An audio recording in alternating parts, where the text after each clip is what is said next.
తమిళనాడులో టీవీకే ప్రభుత్వ ఏర్పాటుకు గవర్నర్ అనుమతి ఇచ్చారు. సీఎంగా రేపు ఉదయం 11 గంటలకు ప్రమాణ స్వీకారం చేయబోతున్నారు విజయ్.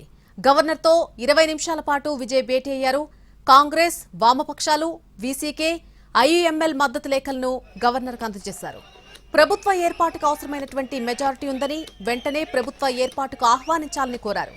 కాంగ్రెస్ నుంచి 5 ఎమ్మెల్యేలు, సిపిఐ, సిపిఎం నుంచి 2 చొప్పున మొత్తం 4 ఎమ్మెల్యేలు, వీసీకే నుంచి 2 ఎమ్మెల్యేలు, అలాగే ఐయుఎంఎల్ నుంచి 2 ఎమ్మెల్యేలు టీవీకే పార్టీకి మద్దతు తెలిపాయి. మొత్తంగా 120 మంది ఎమ్మెల్యేల మద్దతు ఉండడంతో ప్రభుత్వ ఏర్పాటుకు గవర్నర్ అంగీకరించారు. దీంతో రేపు ఉదయం 11 గంటలకు ప్రమాణ స్వీకారం చేయనున్నారు టీవీకే చీఫ్ విజయ్. గవర్నర్తో భేటీతో తర్వాత సిపిఐ, సిపిఎం ఆఫీస్కు వెళ్లారు విజయ్. అక్కడున్నటువంటి ఎమ్మెల్యేలను సన్మానించారు. మద్దతు ఇచ్చినందుకు గాను కృతజ్ఞతలు తెలిపారు. సిపిఐ, సిపిఎం పార్టీలు బేషరతుగా టీవీకేకి మద్దతు ప్రకటించాయి. ఇక టీవీకే ప్రభుత్వ ఏర్పాటుకు లైన్ క్లియర్ కావడంతో ఆ పార్టీ కార్యకర్తలు సంబరాల్లో మునిగిపోయారు.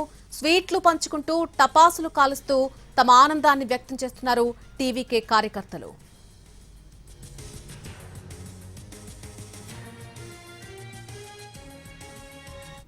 ఇక రేపు ఉదయం విజయ్ ప్రమాణ స్వీకార కార్యక్రమం ఉండబోతోంది. దీనికి సంబంధించి పూర్తి అప్డేట్ మా ప్రతినిధి దినకర్ అందిస్తారు. దినకర్, మనం అనుకున్నట్టుగా ఎట్టకేలకు ఒక కన్క్లూజన్ అయితే ఈ రోజు వచ్చేసింది. రేపు ఉదయం ప్రమాణ స్వీకార కార్యక్రమం ఉండబోతోంది. పూర్తి అప్డేట్స్ ఏంటి ఇప్పటి వరకు జరిగినటువంటి అన్ని ఇన్సిడెంట్స్ కి సంబంధించి? తమిళనాడులో డిఎంకే, అన్నా డిఎంకే లేకుండా తొలిసారిగా ఒక వ్యక్తి సీఎం గా కాబోతున్నారు. ఆయనే విజయ్ జోసెఫ్. 11 గంటల ప్రాంతంలో ఆయన తమిళనాడులో చెన్నైలో ఉన్నటువంటి జవహర్లాల్ నెహ్రూ ఇండోర్ స్టేడియంలో ఆయన ప్రమాణ స్వీకారానికి సంబంధించిన ఏర్పాట్లు జరుగుతున్నాయి. ఇప్పటికే దాదాపు 75% అయిపోయాయి. ఇవాళ రాత్రికి మొత్తం అంతా కంప్లీట్ చేసి 11 గంటల ప్రమాణ స్వీకారం చేయడానికి అన్ని ఏర్పాట్లు పూర్తి చేస్తామని చెప్పి కూడా అధికారులు స్పష్టంగా చెప్పడం జరిగింది. గవర్నర్ కార్యాలయం నుంచి కూడా అధికారిక ప్రకటన మరి కాసేపట్లో రానుంది.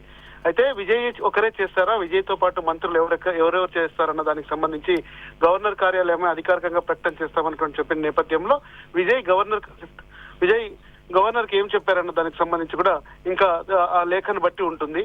మరో కాసేపట్లో రాజ్భవన్ నుంచి కూడా ప్రకటన వస్తుందని చెప్పి ఎక్స్పెక్ట్ చేస్తున్నాం. దీని తర్వాత 11 గంటలకు ఈ దాదాపు 11 గంటలకు జరగబోతున్నటువంటి ప్రమాణ స్వీకారంలో 5,000 మంది ఆహ్వానితులను కూడా పిలవాలని చెప్పి ఇప్పటికే నిర్ణయం తీసుకున్నారు. దానికి సంబంధించి కూడా డేటు, సమయం ముద్రించడం ఒకటి ఆలస్యము. మిగతా వారందరికీ కూడా వారిని అందరినీ ఇన్వైట్ చేయాలని చెప్పి కూడా కొద్దిగా టీవీకి తరపున కావచ్చు, తర్వాత వామపక్షులు మద్దతు ఇచ్చినటువంటి పార్టీల తరపున కూడా కావచ్చు, వారికి కూడా ఆహ్వానాలు పంపాలని విజయ్ స్పష్టంగా చెప్పారు. అయితే ఫ్లోర్ టెస్ట్ కు సంబంధించి, అంటే అసెంబ్లీలో బల నిరూపణకు సంబంధించి ఇంకా